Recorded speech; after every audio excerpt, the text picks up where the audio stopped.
حضرت عائشہ صدیقہ رضی اللہ تعالیٰ عنہ فرماتی ہیں ایک عورت تھی اور اسے نبی پاک صلی اللہ تعالیٰ علیہ وسلم نے وہ کلمہ پڑھ کے مسلمان ہوئی، مدینہ طیبہ آ گئی تو حضور نے مسجد نبوی شریف میں اس کے لیے مکان، ایک سادہ سا کمرہ ساتھ مسجد کے بنوا دیا، وہیں رہنے لگی۔ اکثر وہ سیدہ طیبہ کے پاس آتی تو حضرت عائشہ صدیقہ رضی اللہ تعالیٰ عنہ فرماتی ہیں وہ بڑی باتیں سناتی اور آخر میں کہتی وہ ہار والا دن بھی بڑا عجیب دن تھا اور میرے رب کی قدرتوں کا دن تھا، وہ بھی بڑا عجیب دن تھا۔ سیدہ عائشہ صدیقہ رضی اللہ تعالیٰ عنہ ایک دن فرمانے لگی کہ تو ہار والے دن کا بڑا ذکر کرتی ہے، وہ کیا دن تھا؟ تو خاتون کہنے لگی اماں جی وہ دن تھا جب میرے رب پر بھروسہ اور مضبوط ہو گیا، جس دن میرا اپنے رب پر توکل اور بڑھا، میرے ایمان میں یقین میں اور پختگی آئی۔ کہنے لگی میں ایک گھر کی کنیز تھی، نوکرانی تھی، اس گھر میں ایک بچی تھی جس کے پاس سونے چاندی ہیرے جواہرات کا ہار تھا۔ اس زمانے میں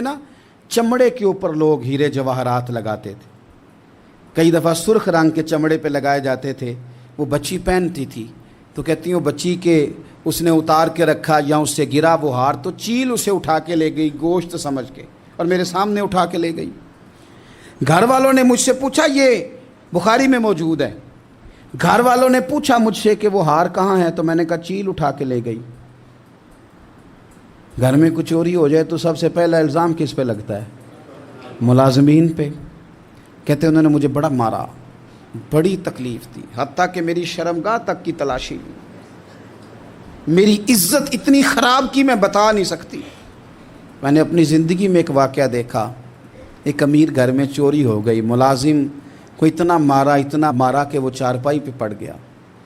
پولیس والوں سے اتنی مار پروائی گئی کہ وہ بیچارہ چارپائی پہ پڑ گیا اور پھر وہ اتنا بیمار ہوا اور کچھ دنوں کے بعد پتہ چل گیا کہ چور تو اپنا بیٹا ہے ان کا، پھر اس کا انتقال ہو گیا۔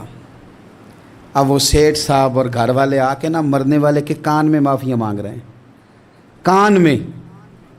تو میں نے ان سے پھر کہا تھا کہ یہ تو اب چلا گیا ہے، تمہارا زور چلتا تھا نا تو تم نے قانون خریدا اور تم نے اسے جتنا ہو سکا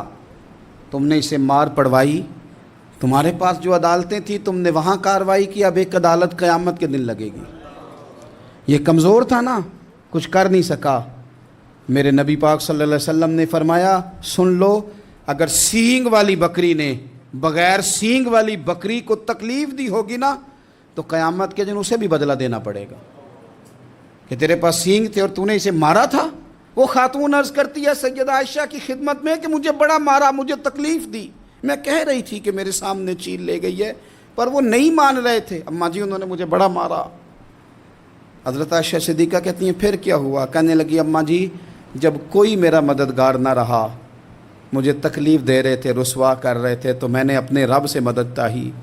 میرے رب کی طرف میں نے توجہ کی، میں نے کہا مالک اب تو ہی میرا مددگار ہے۔ کہتی ہے وہ مجھے مار رہے تھے تو وہ چیل جو ہار لے گئی تھی وہی لے کے واپس آ گئی اور ہمارے سروں کے قریب لا کے اس نے جب اس ہار کو پھینکا وہ مجھے چھوڑ کے سائیڈ پہ ہوئے، وہ میری بے گناہی جان گئے، لیکن آپ کو بتاؤں اس دن سے میرا اپنے رب پر یقین اور بڑھ گیا۔ مجھے سمجھ آ گئی کہ جب انسان پورا ٹوٹ جاتا ہے اور جب کوئی چاروں جانب اس کا مددگار نہیں ہوتا تو رب تو ہوتا ہے نا،